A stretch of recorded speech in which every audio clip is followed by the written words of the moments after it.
अच्छा जी, अब्बा जी का जी करे कि जनाब एदी भी लाश जनाब मंजी ते पहाड़े। आखिर इस तरह होया क्यों? मैं ही जनाब बाहर अपने यारां बेलियां नाल फिरन गेदा। जिसले घर पहुंचेआ ते अगे रश लगे दा ते पता चलेआ कि जनाब दादी जी दुनिया तो रुखसत हो गए ना।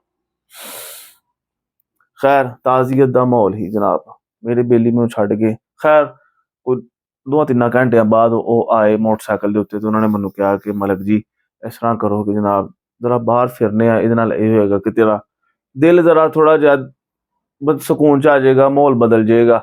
ਖੈਰ ਜਿਲੇ ਬਾਹਰ ਆਏ ਤੇ ਸ਼ਾਹ ਜੀ ਮੈਨੂੰ ਕਹਿੰਦੇ ਨੇ ਕਿ ਮਲਕ ਜੀ ਰਾਤ ਦਾ ਟਾਈਮ ਹੈ ਤੇ ਲਾਸ਼ ਨੁਹਾਉਣ ਵਾਲਾ ਫੱਟਾ ਵੀ ਲੈ ਆਓ, ਐ ਨਾ ਹੋਏ ਕਿ ਸਵੇਰੇ ਤੁਹਾਡੀਆਂ ਦੌੜਾਂ ਲੱਗੀ ਦੀਆਂ।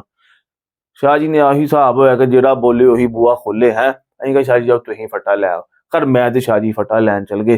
फट्टा लैन गए ते अगे शाह जी दे नसीब हैं ਉਹ सरकार फट्टे दे उत्ते किसी ने ताज़ी लाश नवाई दी ही ते फट्टा गिला। हुण शाह जी सेहत मुनासब जी इंज करके शाह जी ने फट्टा चुकिया, पिछों फट्टा मैं चुकिया। 7 दिन शाह जी मैनू जनाब गालां कड्डदे रहे। उन्होंने कहा मलक की दसां जनाब, जदों रोटी खांदा ही मुश्क बो ही मैनू बस आंदी। खैर जनाब फट्टा छड्डिया ते उन्होंने कहा कि चला जनाब बाबर साहब के घर चलीए। असीं जनाब बाबर साहब के घर गए हैं तो उन्होंने अगे एक भाई है ना जफरी दा एंजल। एंजल असीं उन्होंने इस वास्ते कहने कि जनाब वो हर शै प्रोवाइड करने की सलाहियत रखते हैं। खैर उस दिन वो किते हैड वेटर है सन जनाब, किसी ओपन एयर एटमॉस्फेयर शादी दे। तो उन्होंने जनाब थोड़े जे चौल लियाते थे, थोड़ा जा जनाब चिकन लिया, मिठे चौल लियाते थे। तो वो साडे नाल एडी मुहब्बत करते हैं कि जो अस बेतफीक उत्थे मौजूद सी उन्होंने लियाता। जनाब उन्होंने थोड़े जे गर्म चौल दे दिते, चिकन दे दिता ते नाल की कहंदे ने मिठे चौल दे दिते। वो कमरे दे नाल ना उसने एक कमीज टंगोई दी ही। वो कमीज पता चलिया कि किदी है तो उन्होंने कहा कि बाबर साहब दे अबाजी दी कमीज हैगी है। शाह जी उठे ने ते शाह जी ने सुकून नाल उस कमीज तो जनाब सस्ते जमाने से 150 रुपया लिया। 150 रुपया लैके सुकून नाल उन्होंने भी बच्चे नूं आवाज मारी काका उड़ा जां इंज करके वो की कहंदे ने एक बोतल लैके आ लीटर वाली ते नाल हाई साहब वास्ते ना 2 सिगटां लैके आ। हुण जनाब बोतल लैके आया, 2 सिगटां लैके आया ते 30 रुपये वापस बचे। शाह जी उन्होंने वो 30 वापस रखते ने कि बाबा जी चोरी उन्नी जिन्नी की जरूरत है ना, वाधू चोरी नहीं। मैं जनाब चंगे उतों चौल खाधे ने जनाब, उस तो बाद मिठे चौल खाधे ने, चिकन खाधा आ, सरकार 2 सिगटां पीतियां, बोतल का गिलास पीता ते मैं जनाब फुल नक्को नक रजे दा।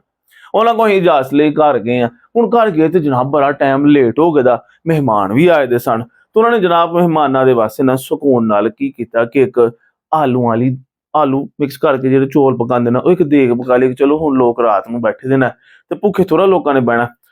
मैं घर गया तो जनाब मैनूं अगे मेरे चाचा जी लब्भे ने ते चाचा जी ने कहा कि बेटे रसलान रोटी खा लै। ते मैं अगों जनाब नवीं एक्टिंग च बिना दिक्खियो खैर मैं अगे गया, मेरी वालदा मोहतरमा ने मैनूं फरमाया कि रोटी खा लै। मैं नहीं। हुण उन्हां नूं लगे कि जनाब जिन्ना दुख दादी मरन दा मलक साहब नूं इन्ना शायद किसी नूं भी नहीं। ते जे उन्हां नूं पता चल जांदा कि मेरा की मेन्यू ही, मैं हुणे की खा के आया ते अब्बा जी ने कहना है कि जिथे यह लाश पई है एक होर लाश पा दिओ। हैं साडे घर जनाब टेंशन पई है ते इनू शशके डे ने हैं ये 10 कोर्स मील खाण डिया। खैर बादशाह वक्त वक्त की गल है, टाइम टाइम की गल है। सज्जन बेली बहुत जरूरी होंगे लाइफ से जनाब। ये तुहाडा सच्ची पुछो तो काम गलत कर सकते हैं और किसी ना किते जनाब ये तुहानू अगे लैके जाते हैं। सही पुछो तो हुण भी मैं आखांगा कि अगर किसी बंदे को मुखलस यार है ना तो वह बंदा बड़ा खुश नसीब है, लेकिन ये बहुत औखा काम है। खुश रहो, आबाद रहो। वीडियो चंगी लगी तो लाइक करो, शेयर करो, ते सबसक्राइब करो।